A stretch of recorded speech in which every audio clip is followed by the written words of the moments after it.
જય શ્રી કૃષ્ણ. આજે આપણે જે જોવાના છે ને તે ટોમેટો ઓમલેટ. હવે ઓમલેટ સાંભળીને એ ન થતાં આ વેજ ટોમેટો ઓમલેટ છે.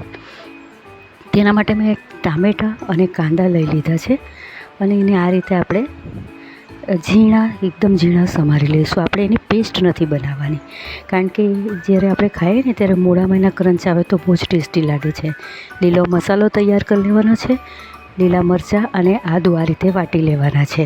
હવે આપણે બેસન લઈ લેવાનું છે. બેસનને ચારી લીધા પછી તેમાં હળદર, મરચું, ધાણા જીરું, સ્વાદ પ્રમાણે મીઠું, અડધી ચમચી ખાંડ, હિંગ, આ વાટેલો આપણો લીલો મસાલો, કાંદા ટામેટાં જે આપણે કાપ્યા છે તે, અને એક આપણે ગોળ બનાવીને રેડી કરી દેવાનું છે.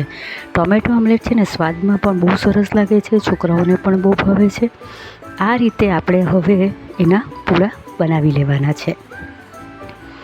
1 મિનિટ ઢાંકો, પછી પાછું જોઈ એટલે સરસ એક બાજુથી હીજી જશે. હવે એને આપણે ફેરવીને બીજી બાજુ પણ શેકી લેવાના છે. અને આની ખાસિયત એ છે કે આપણે આને પહેલાં બધા પૂરા ઉતારી લઈએ અને પછી આપણી સેન્ડવિચ બનાવીએ તો બહુ જ સરળતાથી ફટાફટ બને છે. તો મેં પહેલાં આ રીતે બધા પુડલા ઉતારી લીધા છે. સ્વાદમાં પણ બહુ જ સરસ લાગે છે. તમે એકવાર આ રેસીપી જરૂરથી બનાવીને ટ્રાય કરજો.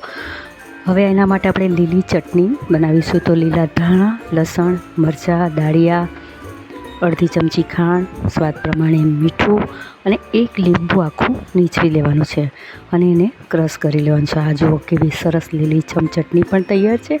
હવે આપણે ટોમેટો ઓમલેટની તૈયારી કરીશું. તો બ્રેડને દેશી ઘીમાં શેકી લઈશું. એક બાજુ પર આપણે લીલી ચટણી, ટોમેટો કેચઅપ, બેસનનો પૂડો મૂકીને એને સેન્ડવિચની રીતે કવર કરી લઈશું.